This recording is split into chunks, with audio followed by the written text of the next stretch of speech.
भटके विमुक्त है, बहुजन है, मुसलमान है, तृतीयपंथी समाज के लोग हैं और ये वंचित बहुजन आघाड़ी की ताकत है। हमारे पास एक खासदार नहीं है, हमारे पास एक आमदार नहीं है, हम सत्ता में नहीं है, लेकिन संविधान बचाने के लिए हम इन सबसे घंटा फर्क नहीं पड़ता। जब जब संविधान का बात आएगा, जब जब कायदा कानून का बात आएगा और जब जब बाबा साहब अम्बेडकर ने दिए हुए न्याय, हक और अधिकार का बात आएगा, वंचित बहुजन आघाड़ी के कार्यकर्ता, यहाँ के तमाम अम्बेडकरवादी बिना डर देके, बिना खौफ देके, बिना आरएसएस की दहशत देके इसी तरह से मोर्चा निकालेगी और सक्सेसफुल करके दिखाएगी। और जाते जाते मैं इसीलिए यही एक चीज बोलना चाहता हूँ कि आगे के समय में, आगे के आने वाले वक्त में अगर आरएसएस से कोई लड़ सकता है,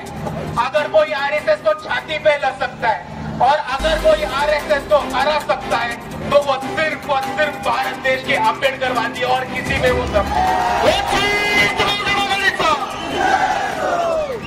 और इसीलिए जाते जाते मैं आप सभी को यही कहूंगा कि आगे हमारा मोर्चा होगा, आगे के लोगों का भाषण होगा,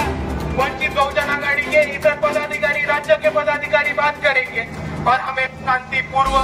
मोर्चा निकालना है। हम कायदा संविधान मान पहला मोर्चा है और वो किसी ने निकाला है तो वो सिर्फ और सिर्फ वंचित बहुजन आघाड़ी के कार्यकर्ताओं ने, वो सिर्फ और सिर्फ किसी ने निकाला है तो बाला साहब अम्बेडकर के सिपाहियों ने, और वो सिर्फ और सिर्फ किसी ने निकाला है तो वो बाबा साहब अम्बेडकर के भीम सैनिकों ने।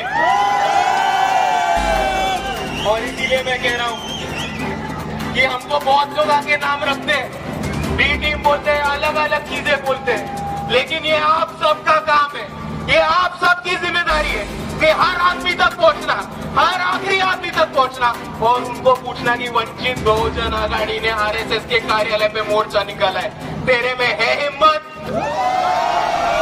है ताकत, अगर दम है तो शामिल होकर दिखाओ।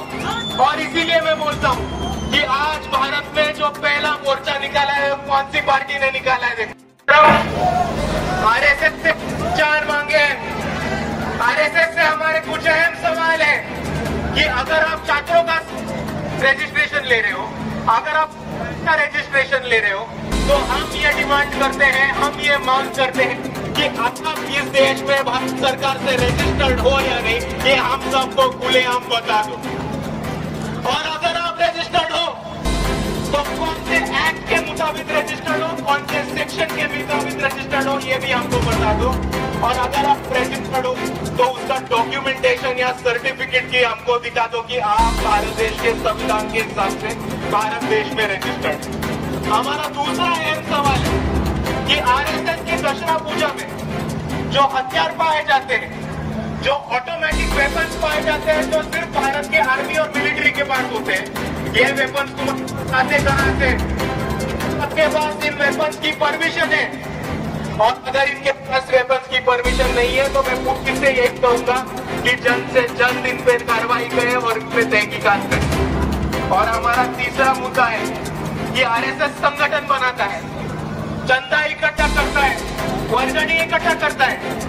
तो हम इनसे ये पूछना चाहते हैं कि आप कौन से तौर पर, कौन से बलबूते पर चंदा इकट्ठा करते हो, नेटवर्क बनाते हो?